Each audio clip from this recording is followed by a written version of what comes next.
Okay, it's on my Yes. other monitor, so I'm going to be looking this way. So just to quickly introduce this, what this platform is a social care resource and referral platform. We have three main goals with this: networks of accountability. So we're enhancing collaboration across healthcare and social services so that we can focus on patient-centered care, connecting an individual in a timely manner with the resource that's needed. This is also something that helps with care coordination. It allows for direct referrals from the hospital to a community-based organization, but also from community-based organization to community-based organization, or CBO to provider. You'll hear me call community-based organizations CBOs from this point on. And then lastly, it's data-driven insight. We're able to look at what the highest needs are by zip code, by county, and what patients or community residents are searching for under those domains of the social drivers of health, those things that they may need access to, like housing, food security, transportation, mental health services, etc. We can map this information out, and this is something that's very strong for our CBO partners to be able to use when they're trying to look at seeking additional funding to either justify current services or even enhance or expand services to other locations. We're able to look at information to say, we have a lot of people searching for resources in this area, and maybe we only have two providers with those resources to help justify the case for expanding services, or even to help tell the story of what is my direct impact through the organization or the program that I provide. So this is the why behind the social care resource and referral platform. There's really no wrong door to needed resources and services, and that's the beauty of this type of platform. Anyone, anywhere across the US can search. I'll give an example. So we have 13 ministries in Illinois and Wisconsin. We have 3 provider groups. We have 2 children's hospitals. So we have this available through our electronic health record to all of our HSHS affiliates and those organizations who partner in some form with HSHS. However, this is a national platform that we are partnering with. Our white label is called HSHS Community Connect, but Find Help is a national platform. So just because we have this contract and agreement in Illinois and Wisconsin, we can search for anywhere. Sometimes we have patients that come in or have family members who live in a different state than where we provide a resource. Those family members are able to search through this platform to find resources for their family members in other states or within the community. So I just wanted to highlight that really quick. This is private and secure. It's HIPAA and FERPA compliant and HITRUST certified. So no patient information is leaked anywhere, and nobody has access to patient information or client information. I keep saying client, please understand I'm using that word interchangeably. Or I keep saying patient rather, I'm using it interchangeably with client. It can be community resident, it can be a client, or it can be a patient. And then the last thing I want to highlight is that the things that are on HSHS Community Connect powered by Find Help are services that offer free or reduced programming. So these are only things that are more accessible across a wide demographic and population. This is a very busy platform, but this is just kind of the place that I want to show you what all is available through HSHS Community Connect. And so we'll kind of start on this looking at the zip code. So in order to search anywhere, you can put in your zip code to find services and programs that are available in your community. And I don't know if you can see my mouse. I wish I had a little pointer, but the zip code is toward the bottom of the screen on the bottom left. Once you put your zip code in, it brings you up to this page that shows you where you can have a search bar or you can search for things across domains. I want to call out the select language. You're able to translate the entire page into more than 100 languages. So this is a way that we're trying to cross over barriers for individuals who are not native English speakers or who potentially can speak but not read well in English. And so this is an opportunity to translate into more than 100 languages, and the entire page is translated, not just bits and pieces of information.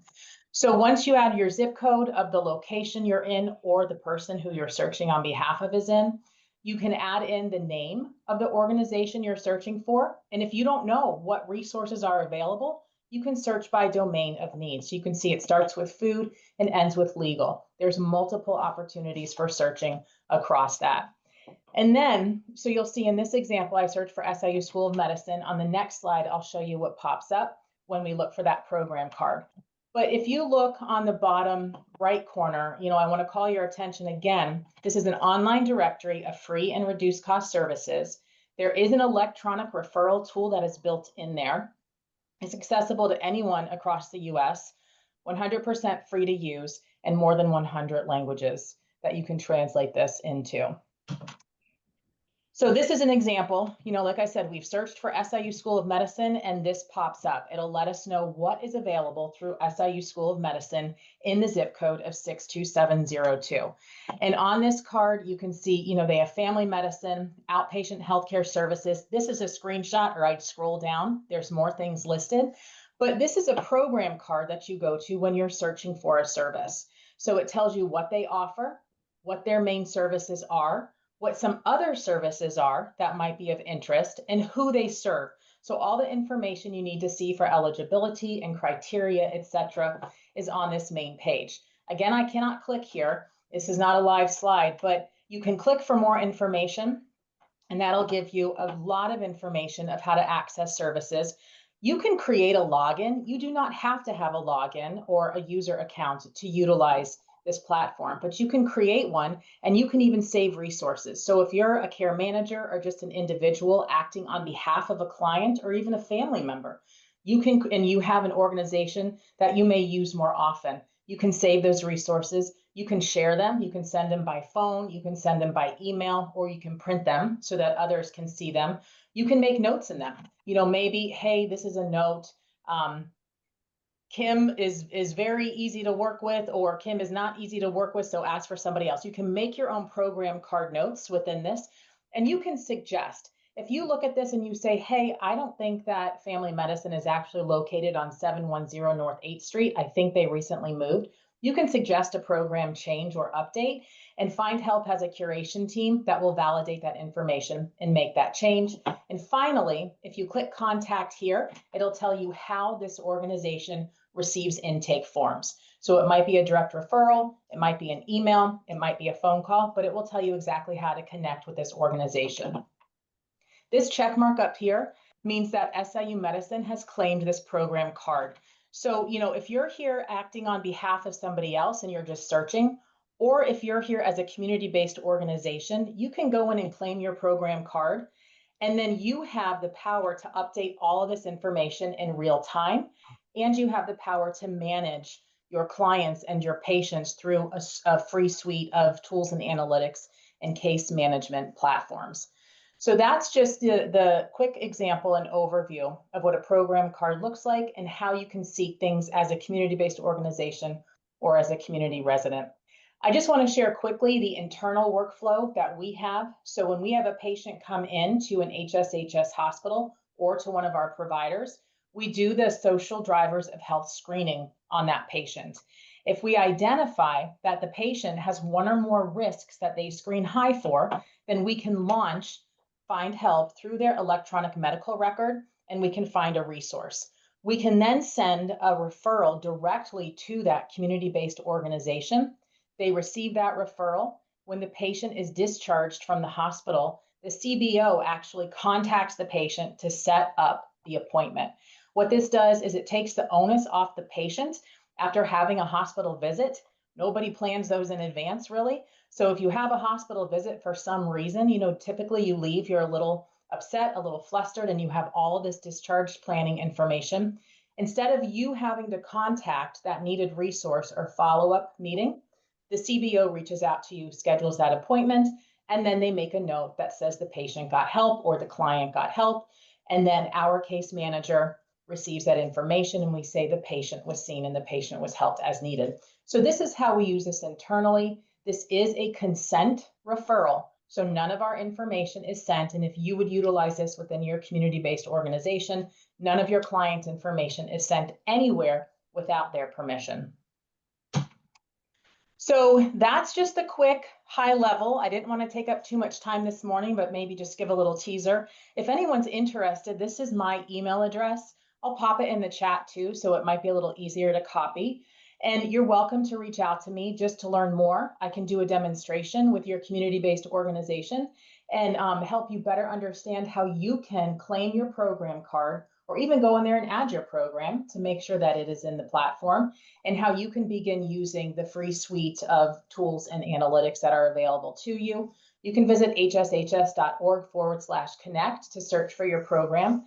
And then if you want to, at the bottom of the page, once you see your program card, if it's there, you can claim your program, or you can suggest a program to get your program added.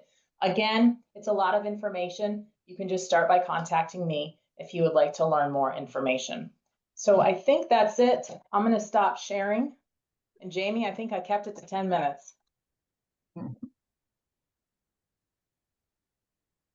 I don't know, Val, if we have time for questions, or again. Oh, I think so.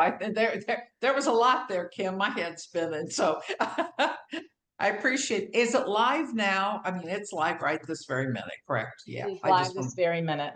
Okay, because I just sent somebody to Carol Harms yesterday where I'm thinking, oh, geez, maybe I should be using this.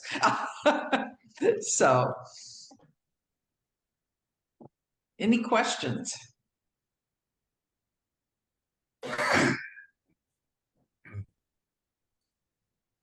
Okay, well, just remember that Kim is easily reached and is happy to show you a little bit more about this.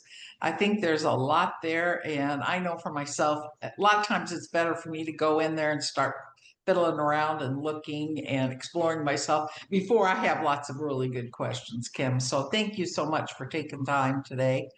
Well, one more chance. Anybody have any questions?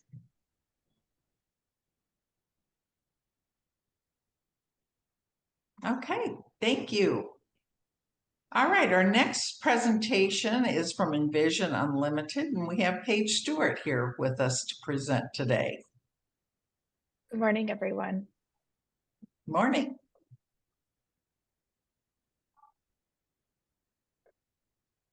I'm just going to add our flyer. Okay, can you see the flyer okay? It's not come up yet, Paige. No? Okay, give me 1 second.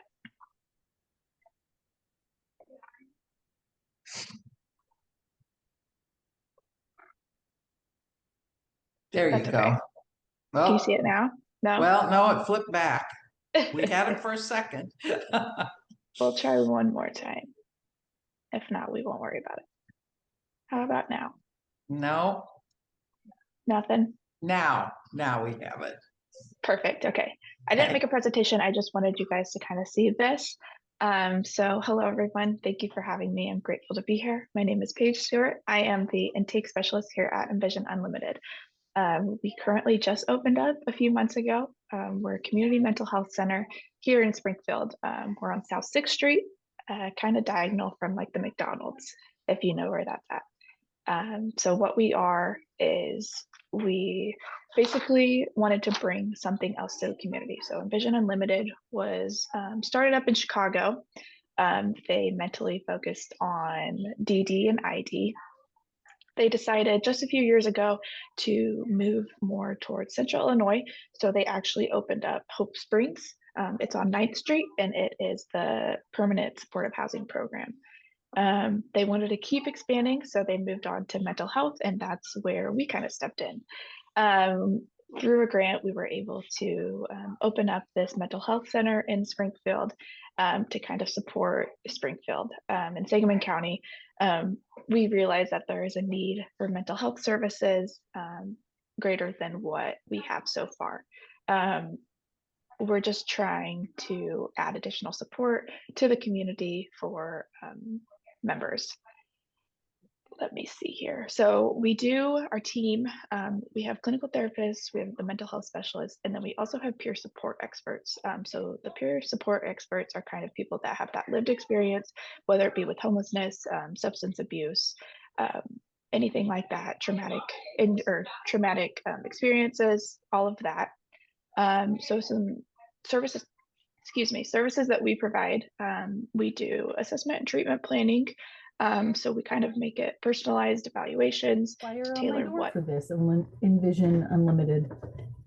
what mental health we need. And then there's also, we do individual and group therapy. We're currently only doing individual therapy just because we haven't gotten our caseload higher up yet, but we are hoping to do group therapy. We have psychiatric evaluation and medication management. Our psychiatric evaluation is through telehealth. We also do crisis intervention if clients are needing immediate support during urgent or behavioral situations. We also do case management. Then we're also doing like community sport with like skill building. And then also we're working on doing some workshops and seminars just to kind of educate our clients on their wellness, mental health, and recovery topics. We really are a very confidential, safe, respectful environment. We kind of bring in a whole person approach. It's also really nice because we are doing in-person and telehealth options, affordable, accessible care, and we really just want to see our clients flourish in a supportive environment. Currently, we are only accepting Medicaid clients, but all forms of Medicaid, and then also we are just got approved to start seeing clients with Blue Cross Blue Shield. Kind of my role right now is reaching out to other insurance offices to see if we are in their network. I'm currently in talks with Cigna and Aetna as well. We're really excited to be here in the community and kind of just, you know, bring extra support to Sangamon County. That's just really what we're here for. And if you guys can take a picture of this, you can scan the QR code just to see more of what we're about. This is our building where we're at as well, these pictures. But if you scan the QR code, it'll bring up our website and you can kind of look more into it. We do also have a ribbon cutting ceremony coming up. It is next Thursday from 4 to 7 here at our office.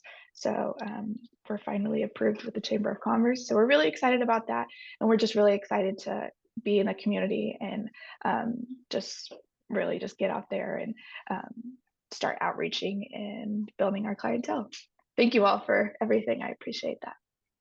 All right, do you have any questions for Paige?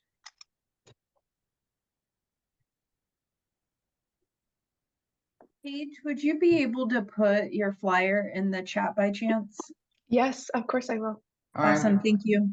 Thank you. I'm sure that Josh can put that in the communication too for us, so. Yes. Is it possible for you to maybe put your contact email or phone number?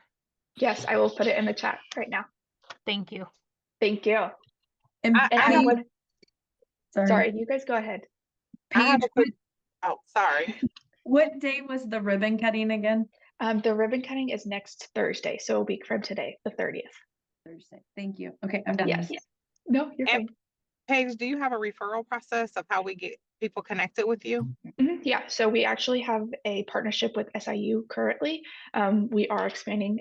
If your agency wants a partnership, please let me know. I'll put my email in the chat and we can reach out. They can either be self-referred or referred from another agency. We take walk-ins if they're wanting services now. We just have to fill out a couple of paperwork and approve their insurance and they're good to go. We have had times where we only take 18 plus as well, so only adults. We have had times where it's been children come in or someone that isn't under our insurance. So my job actually as well is to look around the community and find another resource for them. So we are utilizing other community resources if we're not able to help them. You are taking Aetna? We're currently in the process of trying to get Aetna. Okay. If I have a client, if the client comes in and says, I have Aetna, what I do is reach out to Aetna, and I'm going back and forth with them right now, trying to see if we can get into their network. Okay. Information. Receive a email on that. Yes, I will add my email currently. Okay, thank you. Yes. Any other questions? Well, I'm thrilled that you accept Medicaid. That's phenomenal. That's the absolute best thing you said for this whole presentation. Yes. So we actually we actually started out with just only doing Medicaid. And then we realized we had a couple clients come in that were Blue Cross Blue Shield. So we're like, okay, we need to expand. So we're just continuing to expand and That's just great. meeting Fantastic. people where they need it. Yeah, fantastic. Thank you. Paige, I had a question. Are you guys, what is your capacity? How many people are you able to see? Do you have a wait list? I'm just curious where you're at with patients. Yeah. So currently, like I said, we just opened up. We do not have a wait list at all. We have a couple referrals that have gotten in. On our end, we're just waiting for the client to respond back, if that makes sense. We're willing to take them, next week. It's just the process of if the client is willing to get the paperwork done. That paperwork can be done in person and through email online. But I always know the first appointment or going somewhere new can be scary. So no wait list. If our wait list, we have 2 counselors on hand.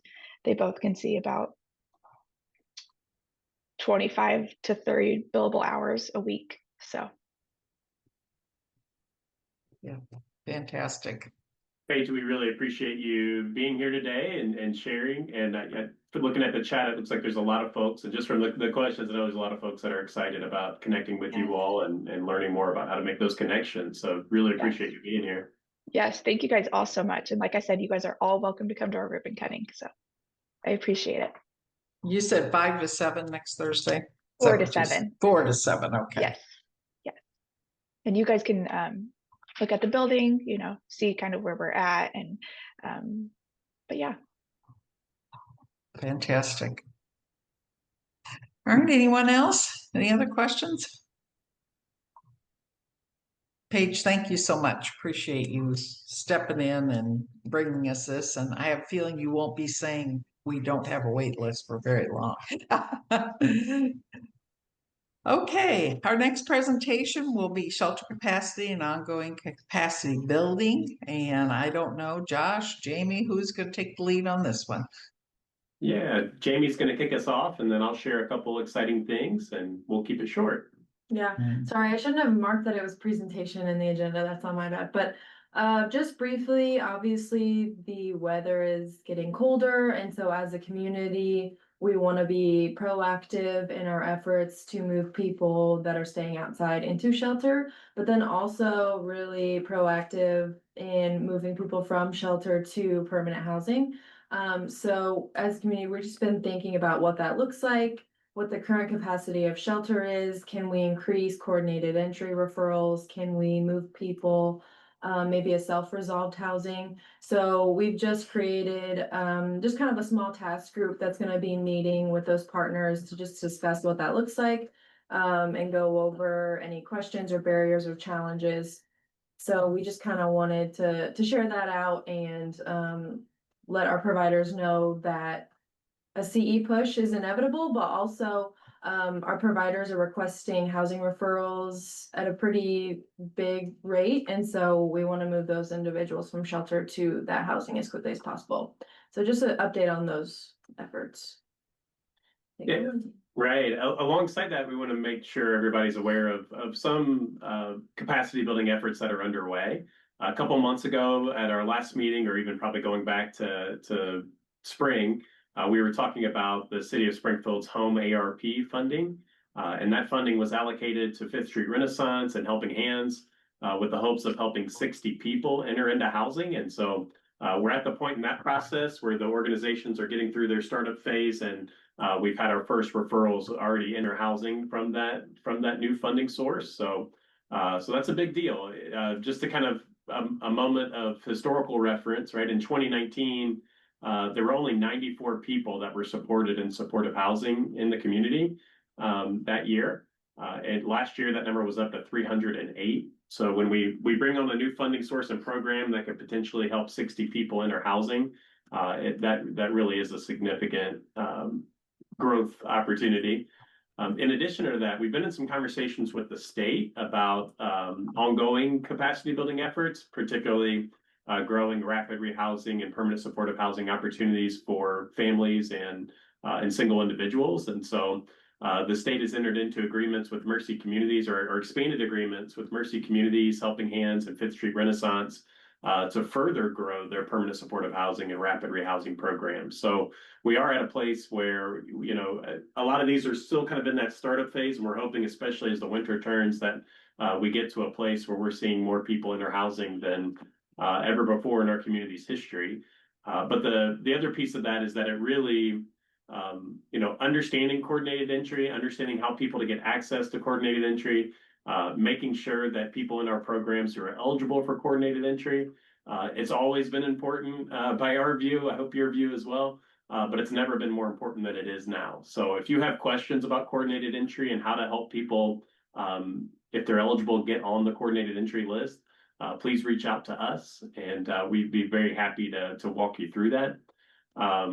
Additionally, we're working with the state on a street outreach expansion that would help us here at Heartland House to add more street outreach capacity to our team and help us develop a bridge housing program that would be really designed to support folks who can't access shelters. So that one is probably going to take a little bit more time to get up the startup phase. Unfortunately, we're still waiting on getting those initial documents and things underway. But that's another thing we look forward to sharing more with you about in the future. So the big message, right? Our organizations are working hard to prepare for winter. We feel confident in where we are from a capacity standpoint. We're excited about the fact that we're not just talking about overflow shelter or those types of things. We're talking about helping more people move into permanent housing than ever before. And we really want to do everything we can to help make sure the conversation keeps moving in that direction. But we'll need all of your support to keep things rolling. Okay. Any questions for Jamie or for Josh?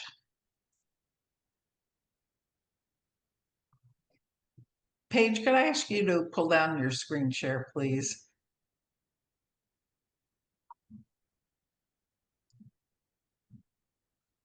Thank you. Okay. If there are no other questions, we'll move on to some agency and community updates. Want to have something to share?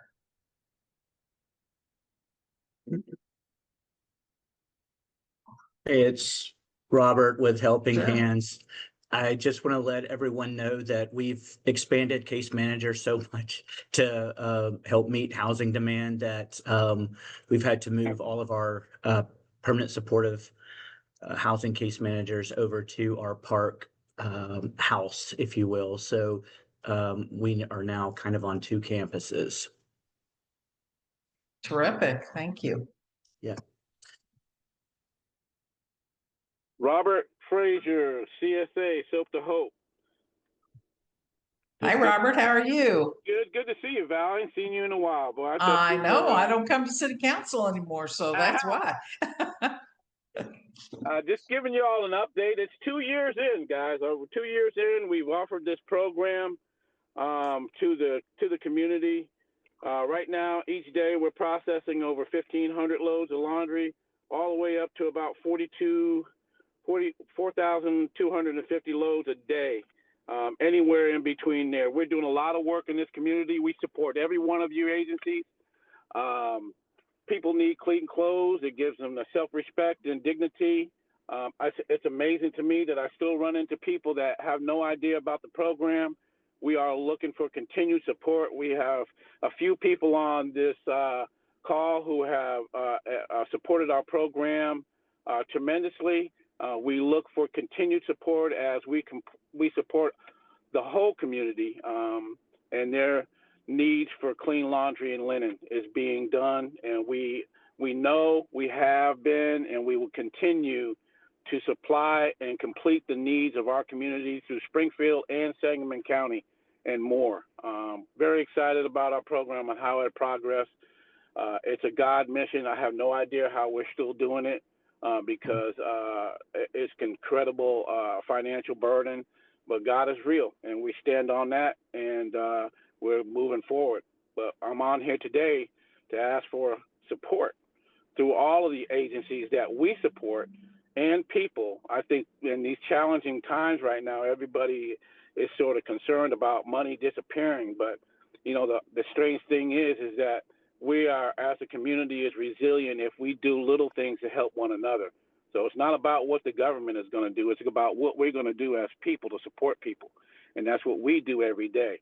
You know, let those chips fall where they may. But we know that we are a positive influence on the community. Right now, today, we have hundreds of people.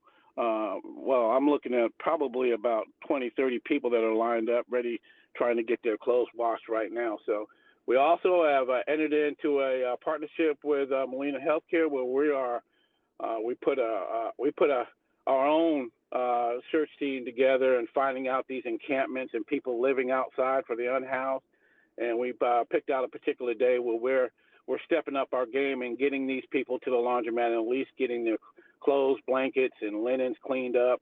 And that's been really awesome, finding these pockets of people out here.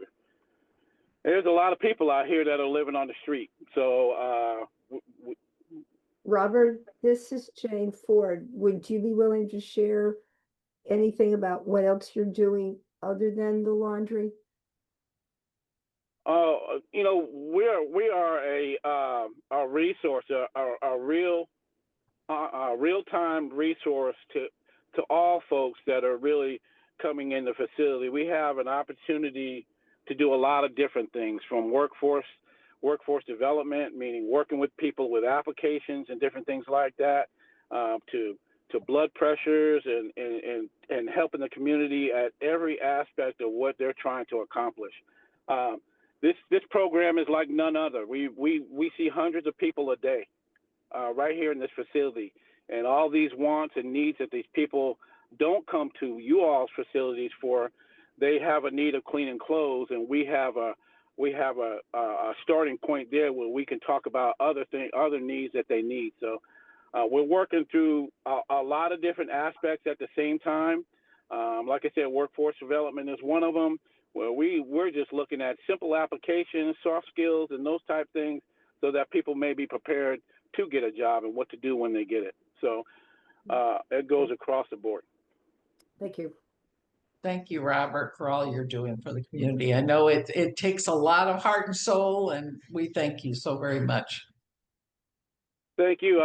Thank you very much. It's all above my pay grade. I'm just following directions.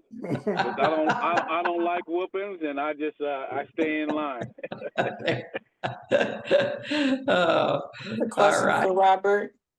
Hello. Yeah, just quick question. Do you ever need volunteers to help with the laundry services? You know, we have a lot of good intentions of people that want to volunteer, but you know, the dynamics of doing that is you got to actually do it. So we don't have a lot of volunteers that come through. I have one employee that does a lot of work every day. This program exists every day of the week. We start at 8 a.m. and we end somewhere around 4 or 5 o'clock every day.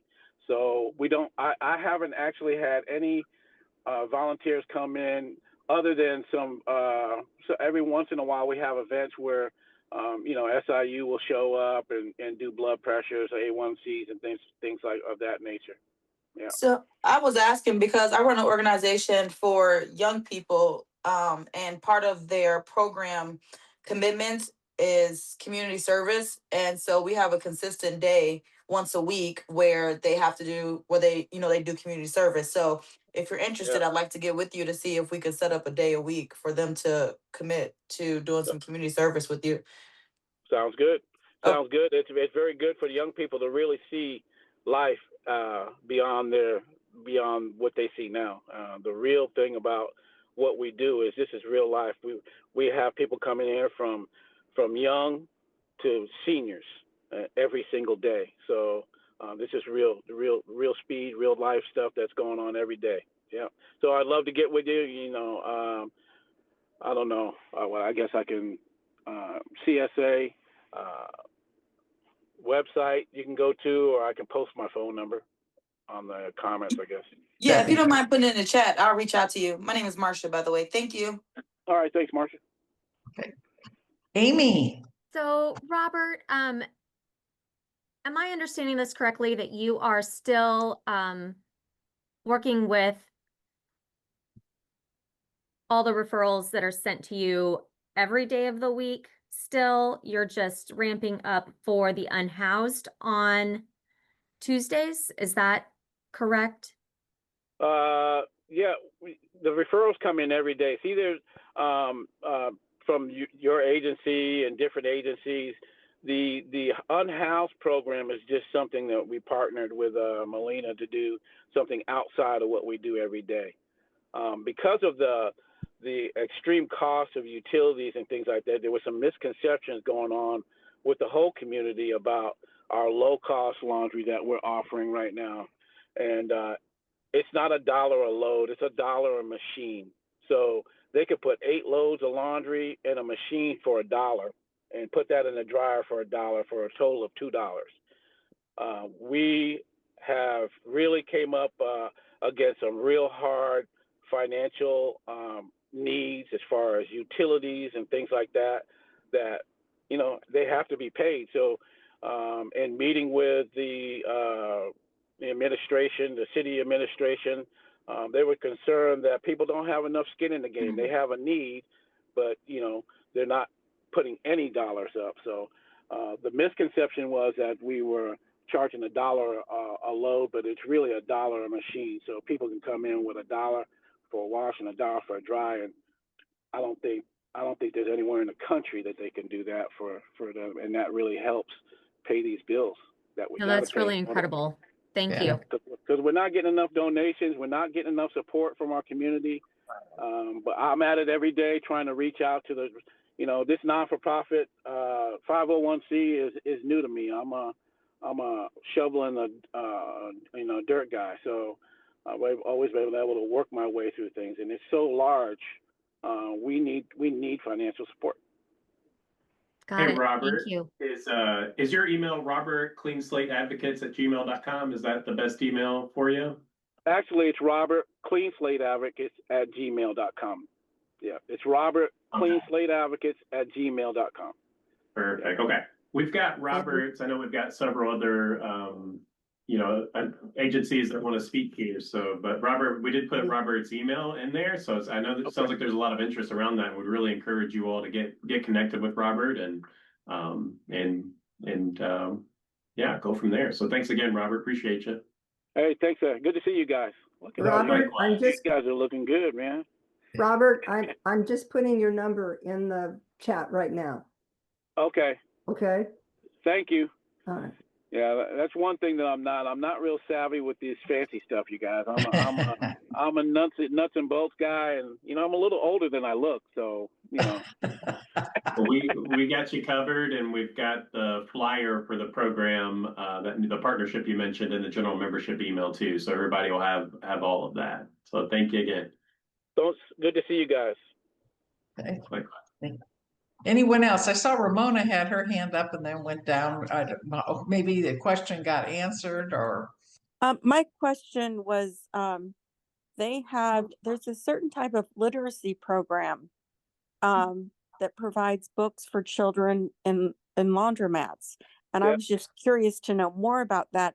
And if there's anything, you know, I would be happy. I love children. I love the whole idea of laundromats and literacy.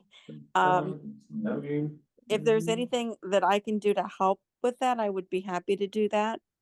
We actually have a children's center where there's books that we encourage the kids to take home. And then, you know, there's tons of books and different things in that area. So, yeah, but we encourage readers to come in, people to read to the kids, and just be in general. It's a very friendly environment. We have a very good atmosphere in there. So obviously reading to the kids and just talking to all people throughout is what people need. You know, we're putting the phones down, actually having a conversation with folks and seeing where they are and seeing what we can do to help. Well, thank you so much. It's really turned into a community. Yes. And as opposed to just a way for people to get clean clothes. And I think that's phenomenal. Thank you so much. Ashley. Yeah, Ramona, if you provide me your contact information, Robert, I don't know who got your library up and going there at the laundromat, but we were able, my staff here, we have one of those libraries here, and I know Salvation Army has one too, but one of our local Kiwanis chapters helped us get that up and going. And then we also are able to get some local books donated as well to constantly get that up and going. It's through another nonprofit that's actually in Menard County, but they love to support Sangamon County as well because they always have an abundance of books. So if you want to talk more and see what that could look like, we would love to have a conversation and get you connected as well on that. But then also for our area with United Way, they support what's called Dolly Parton Imagination Library, which is a free book for children birth to age 5. So they receive a book every month. But that has to be supported by local donors to have that up and going. So that's Dolly Parton Imagination Library. And then we help support that by just getting word out there to like our childcare providers and our school districts so that can be pushed into the community as well. But yeah, those are some of the things that we're trying to push on early literacy with Birth to 5 Illinois. Absolutely, love to partner and talk more about that and how we can get this to these children and young folks to get that kind of stuff in the house on a daily basis. So we do that now, and we would love to partner and do more. Right. Thank you, Ashley. Anyone else? Any other agency or community updates? Val, it's Karen Gidrus here. From United Way with a frog in my throat. I wanted to just take a minute to introduce a new program that United Way has called Alice Emergency Fund. It is directed to those families that have that are above the poverty line, below the Alice survivable budget. It is an emergency fund for those that have experienced an unexpected financial crisis. And it provides up to $1,500 for a one-time payment to assist with rent, childcare, car repair, anything that prevents a person from going to work and paying their mortgage or rent. It is a referral-based program, and Heartland Housed has graciously offered their housing helpline to be a pre-screener. But the program is up and running, and I'm more than happy to share any information. Karen, you might just briefly tell everyone what Alice is. I think that might be something at least I'm aware, and I don't know if everyone else is. So if you could, I don't know how easy that is to explain, but. Yep, it is very easy. It is an acronym, and it's Asset Limited Income Constrained Employed. So hold on, Jane, I'm going to like mute you. Sorry. That's okay. I just saw that I was echoing on you. So it is for those families that are working hard but cannot make ends meet. And so there is a lot of good information on United for Alice. It's a website that has some great research and local data on what families are affected in Sangamon County. But the unfortunate news is that it's about 24% of our population in Sangamon County falls into that above the poverty line, below a survivable budget. So. I know it was heart-wrenching to read that report for the very first time. So, yeah. All right, anyone else? I was wondering if Megan from Housing Action Illinois was still on the call. Yes, I am. I was just gonna hop off mute. Thank you so much, Amy. I appreciate Yeah. it. I just wanted to real quick bring everyone's attention to what I just put in the chat just a little bit earlier. This is an urgent advocacy request. The deadline is 4 p.m. today. If folks could take just a minute of your day today and call Representative Mary Miller's district if you serve at all in the vicinity of that area.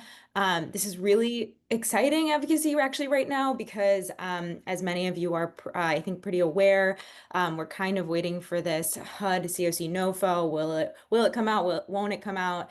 As we were expecting, sort of a 2-year timeline. At this point, with the government shutdown, even if there is a new NOFO, folks might see gaps in their funding. And so it's really, really, really, really critical that we get this 12-month period extension. And how congressional Republicans are actually doing a GOP only sign-on letter to encourage HUD to extend that NOFO. And so this is a pretty critical opportunity for advocacy right now. If we can get enough of the Republican congressionals to sign on to this letter, it really could influence Secretary Turner. And so please, please, please, for the sake of, people who that you all serve every single day, if you could please call maybe several times or maybe email as well, or even stop by if you have a second today. It would be really huge for Representative Mary Miller to get on this letter. So please let me know. I'm going to put my email in the chat. If this is confusing or if you have any questions or aren't sure what to do, please let me know. And in a second, I'm also going to put the representative's contact information in the chat, so you can literally just click that email. And I can also send out some language as well. But yeah, thank you. That's all I have. Okay. Thanks, Megan. I think most of y'all, probably everybody on this call serves in Sangamon County. So so you are right for advocating because Mary covers part of Sangamon County. So we would love your support in this.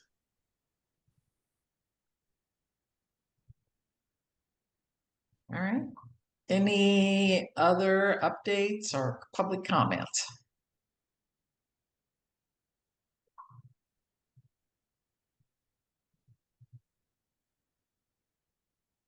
Josh, do you have any final words, or anybody on your team have any final words? I think was it you, Marcia? Somebody was about to come up and say something, I think. Yeah, I was just going to say we are, hi, this is Marcia Anderson with Solid Rock Youth Transitional Services. And I just wanted to give everyone an update. We are back open, taking for housing. If you have any young adults between the ages of 18 through 26, we are now back open for taking referrals for housing. So I can put our information in the chat. And if you have any questions, don't hesitate to reach out. Thanks, Marcia. Ramona, I did see earlier in the conversation that the situation you were saying, and I thought of Marcia and her team might be a good one to connect with if you haven't already. So thanks, Marcia. Thanks, Josh. If nobody else has anything, then just, oh, no, somebody was going. Yes, I just had a question for Marcia. You will be sending your contact information, and the age on that is up to 26. Yes, I can put that in the group chat. Yes, we serve 18 through 26, or emancipated 17 through 26. Okay, thank you. Yeah, and I believe Solid Rock's info is all on the resource page there on the website too, Ricky. So you can, that's an easy way to get connected and pull up their website there if you've got the iPhone app or just go to the website. So just a very quick update. We have begun work with Homebase on the review of the strategic plan. So basically they're doing an implementation check-in as we're at the halfway point in the implementation of the community strategic plan to address homelessness. So that work is underway, and we anticipate, our hope is in January to be able to kind of present to you that, or at least our first meeting of 2026 anyway, present to you the updated version of that. And then we are also working on a strategy for youth homelessness. So if that's something that excites you or interests you, we'd love for you to reach out to us and see where, as we do that process, there might be an opportunity to either, whether it's part of a focus group or other involvement, we'd love to connect with you on that. So that's it. We're really grateful for you all being here. We're grateful, as we look around the names on this and think about the work that you all do day in and day out. I think, our system of care is functioning better than it ever has before. And that's all because of you and the work that you all are doing. So I'm just really grateful for you and the work that you all do day in and day out.